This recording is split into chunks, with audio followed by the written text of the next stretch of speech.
The year is 1978. President Jimmy Carter rides high as he shares a Nobel Peace Prize. But conflict continues in the Middle East as Israeli troops move into the Lebanon.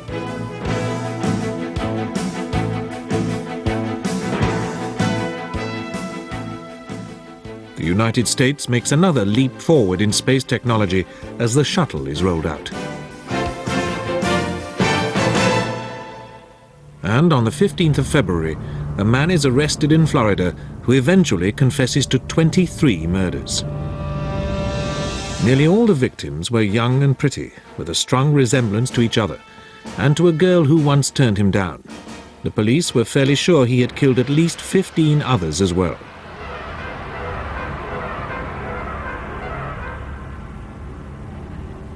On the 15th of January 1978, a student had been found in Tallahassee, raped, beaten and strangled in the Chi Omega sorority house.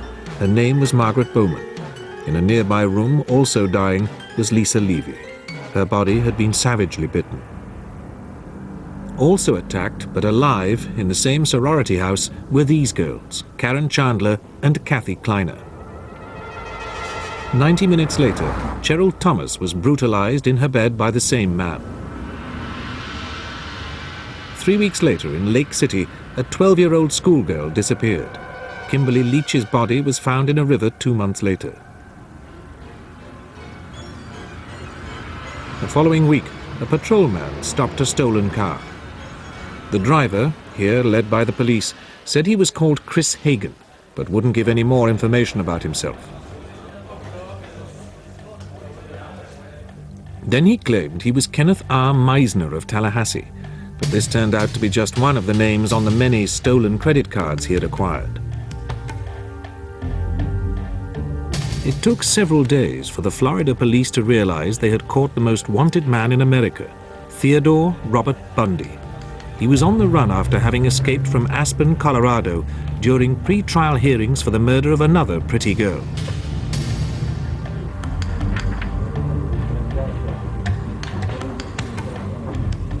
So now the Florida police looked for any links with the recent murders and disappearances of young women locally. Bundy strongly denied all their accusations, quite confident that no evidence existed to link him with any of the brutal killings in the sorority house and afterwards. But his composure slipped when the police followed up the bite marks left on Lisa Levy. He violently resisted, and 6 men had to hold him down in his cell to take wax impressions and these photographs. The pattern of his teeth fitted with the marks on Lisa Levy's buttocks. Now he set about charming his captors. Everyone who met Ted Bundy agreed that he was intelligent, cultured, and personable. Very few people could believe he was a crook, let alone one of the most savage serial killers ever. What they couldn't know was that he was a classic psychopath, internally raging and able to kill without remorse. Unusually for a serial killer, he was also very attractive to women, which was why so many girls fatally allowed themselves to be picked up by him. Ted Bundy was a charmer. He charmed the shoes off of him. He was thoughtful, charismatic. He was an enjoyable, likable, attractive person. Born illegitimate in Philadelphia in 1946, Bundy was an intelligent but lonely child. At Stanford University, he got engaged to a girl who had dark hair parted in the center, but she broke it off, saying he was emotionally immature. Psychiatrists have speculated that this was the trigger which set him off.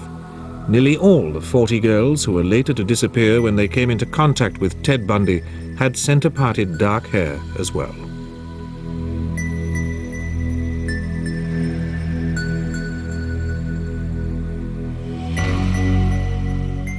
In California, he volunteered to help the local Republicans, but was soon in trouble for dirty tricks. When found out, he was boyishly unrepentant and typically charming. It's hard for me to believe that what I did is newsworthy, and my part in the campaign was so insignificant. I'm embarrassed that I should be getting this publicity from it.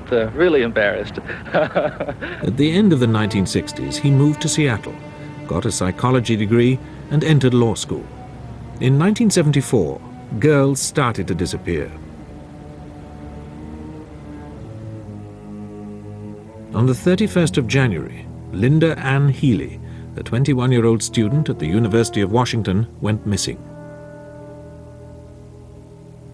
Then Donna Mason, a 19-year-old student at Evergreen State College, never returned from a jazz concert.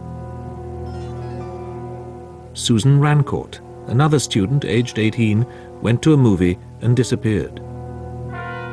Roberta Parks, aged 22, vanished on a late-night walk.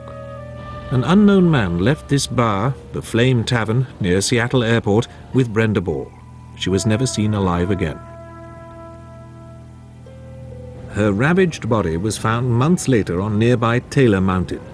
With it were several other decomposing corpses, including that of the first Seattle victim, Linda Ann Healy.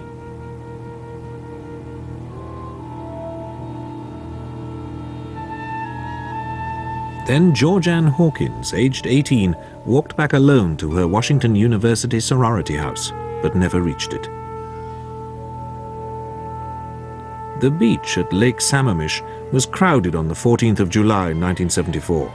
A man called Ted, with his arm in a sling, asked several women to help load a boat onto his car.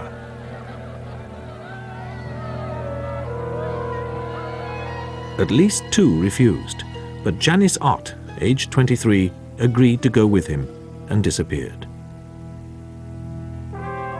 Soon after, Denise Naslund also went missing from the beach. Their decomposed bodies were found together near the lake on the 7th of September, along with those of another unidentified female. Other remains were found in the area too.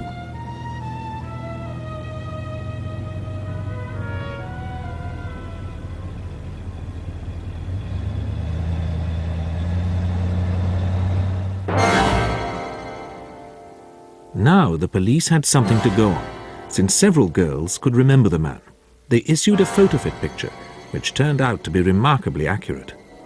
More women came forward when they saw it, to tell of having been approached by a man with his arm in a sling.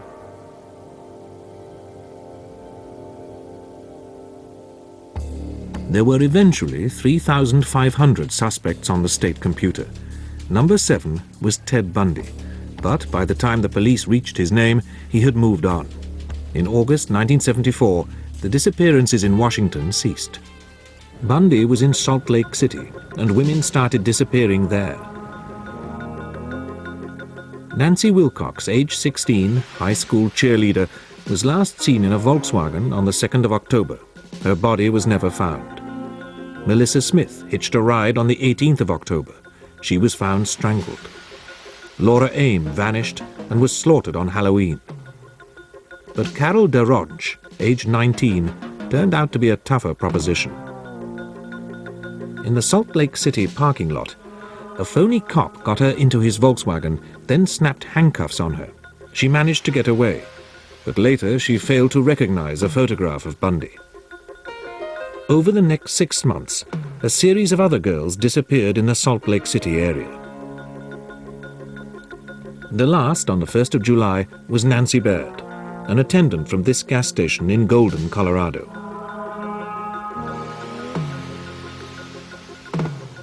On the 16th of August, 1975, Sergeant Bob Haywood challenged a suspicious Volkswagen. It drove off wildly. Stopped after a chase, it proved to contain masks and handcuffs. The driver was arrested. It was Ted Bundy. Forensic scientists had combed the car and found a hair that could have been Melissa Smith's. Witnesses also reported seeing him where one of the girls had disappeared. Carol DeRonch, who had escaped from his car after being handcuffed, picked him out of a lineup. When credit card slips proved he was lying when he said he had never been to Colorado, he was charged with kidnapping and attempted murder. Other states became interested. After a legal battle lasting 13 months, he was found guilty of aggravated kidnapping. He then faced further charges. I have got to keep myself together. I have got to stay calm. I've got to keep my presence of mind, because as long as I do that, I'm going to beat these people. His first attempt to beat them was an unexpected escape. Released from his chains and left in the courthouse library, He jumped from this window. The local sheriff was surprisingly relaxed. When was you last seen? Oh, about 10:30 this morning when I jumped from the window. Have there been any hostage-type situations or stolen cars reported? No, not yet. While helicopters searched for him, he hid out in a cabin on Aspen Mountain for 5 days before coming back through the roadblocks to steal a car.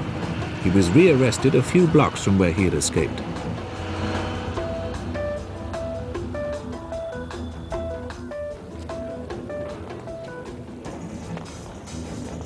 So now he slimmed down, until at the end of 1977 he was thin enough to make another escape. This time through a hole he cut in the ceiling of his cell.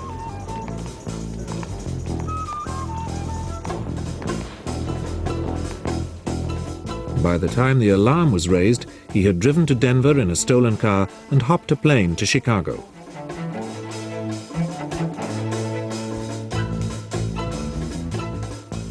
From there he flew to Florida, where his urge to kill overwhelmed him. Shortly after the Tallahassee and Lake City killings came his capture in the stolen car. Despite the telltale tooth marks, the state authorities were afraid they didn't have a certain case. They offered a deal: plead guilty and they wouldn't request the death sentence. Bundy contemptuously refused.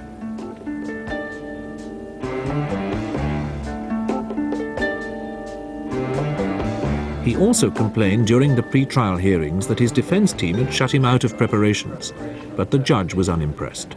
This court is finding clearly, unequivocally, you've had the most excellent counsel I've ever seen any defense attorney in any defendant in the state of Florida ever had. Nevertheless, Bundy insisted on taking over his own defense, and the court had to rule on whether he was sane enough to be able to do so.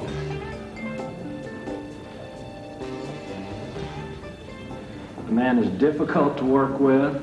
He's almost cunning in the way that he works against his lawyers sometimes, and he reaches a level where he's unbearably hard to work with. But all of that notwithstanding, the doctors told us that it does not meet the test for legal insanity, legal incompetence. As he took over, Bundy clashed with the trial judge, Edward Coward. Mr. Bundy? Yes, sir. The court wants to talk to you, man. Come up to the bar here. I want to tell you something, young man, that I want to tell you clearly and unequivocally so you understand. This court is not going to follow your schedule. Since I have been in Dade County, I have been allowed Don't shake your finger at me, young man. Don't shake your finger at me, young man. Bundy had been protesting about not being allowed in the library to prepare his defense, and he continued with delaying tactics, which had the trial moved from Tallahassee to Miami and put back from October 1978 to June 1979. When the jury had finally been selected, Bundy shrewdly won some key legal points, getting both his record and his taped statements ruled inadmissible. The policeman who made the arrest described how Bundy fought him, knocking his gun from his hand. He then went on to report what Bundy said when he was subdued. He made these statements several times on the way back to the station that he wished I'd killed him. On the way back to the station, he also made the statement, "If I run at the jail, will you shoot me then?" With his law school background, Bundy was dispassionate and professional. Can you describe what you saw when you lifted up the cover? As much detail as you can recall. If you need to use your report, please feel free to do so. There was a considerable amount of blood around her head, matted in her hair on the walls. There was what appeared to be a nylon stocking netted around her neck. And you cannot recall any debris other than blood? Is that your testimony? Is that your recollection? That's the best of my recollection, yes, sir. Bundy claimed that the prosecution's exhibits could all be innocently explained. The masks found in his car were for skiing. The metal pipes were not weapons, but parts of his car.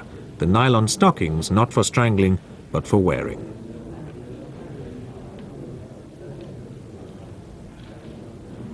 The prosecutor said that, on the contrary, they all proved that the crimes had been carefully planned. This man premeditated this murder. He knew what he was going to do before he did it. He thinks he is smart enough to get away with any crime. The prosecution produced a key witness, student Nita Neary, who saw a man coming out of the sorority house that night. What I noticed most with the profile was had a very prominent nose, a straight bridge that almost came to a point, not quite, very thin lips. It was 3 in the morning. He was wearing a dark knitted cap and carrying a wooden club. "Do you see that man in the courtroom?" she was asked, in one of the trial's most dramatic moments. Her response was clear.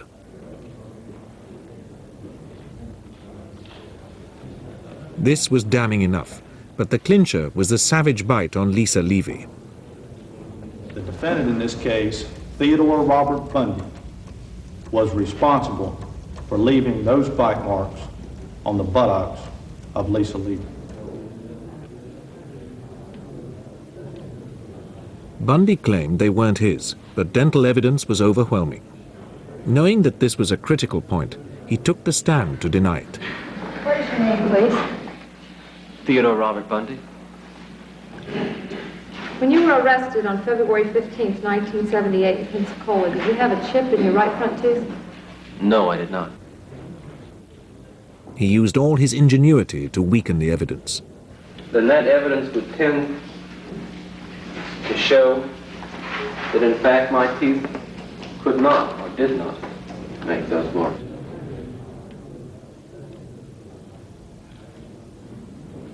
Fully aware of the importance of this point, the state produced a further expert whose testimony was damning when asked to comment on Bundy's claims. In my opinion, the only set that could have caused all the characteristics in the photograph of the bite mark would be number 2. The models of Mr. Bundy? Yes, sir.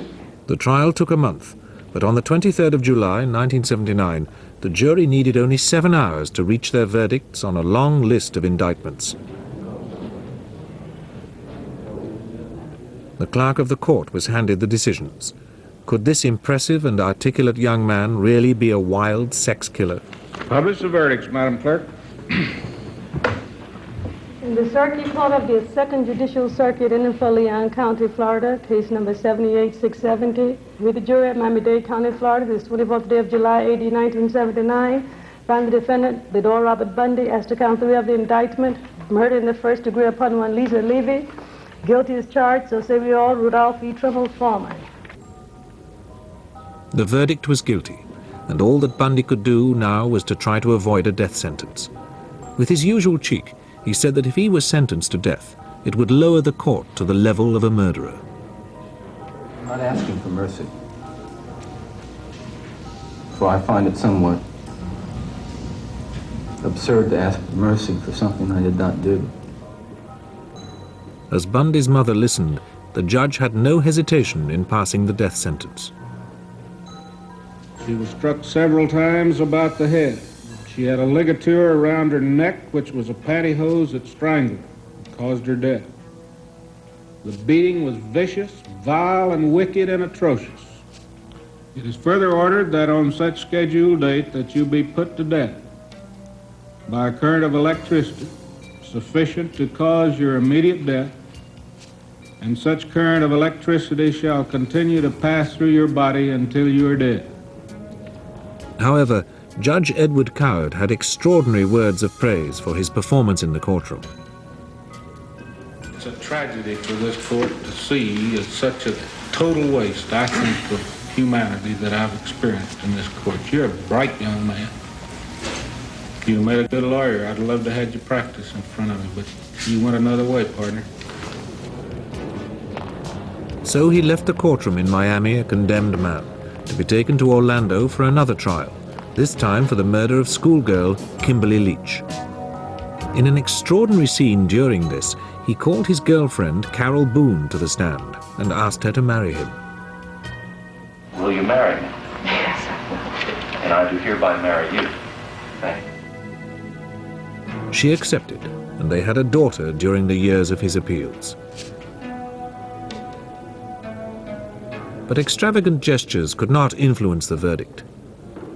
Therefore, it is the sentence of this court as to count 1 of the indictment that you, Theodore Robert Bundy, be adjudicated guilty of murder in the first degree, and that you be sentenced to death for the murder of Kimberly Diane Leach. There followed almost 9 years of appeals.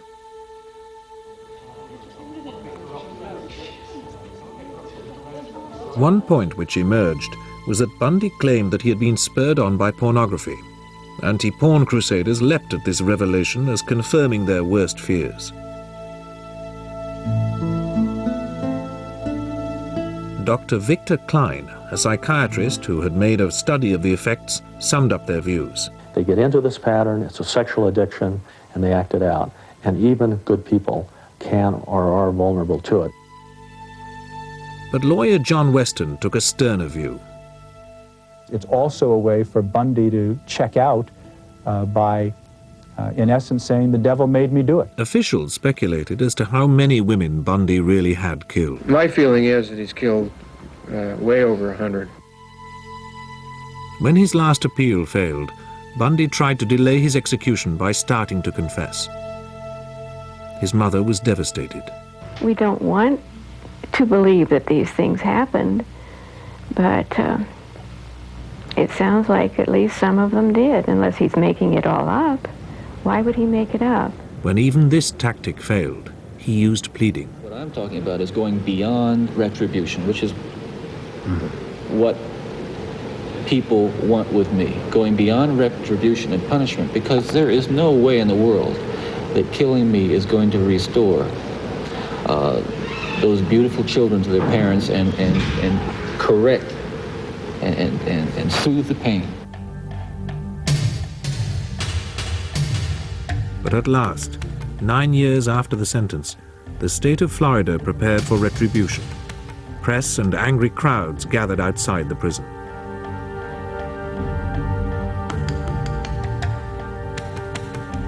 At 7 o'clock on the morning of the 24th of January, 1989, Ted Bundy finally went to the electric chair.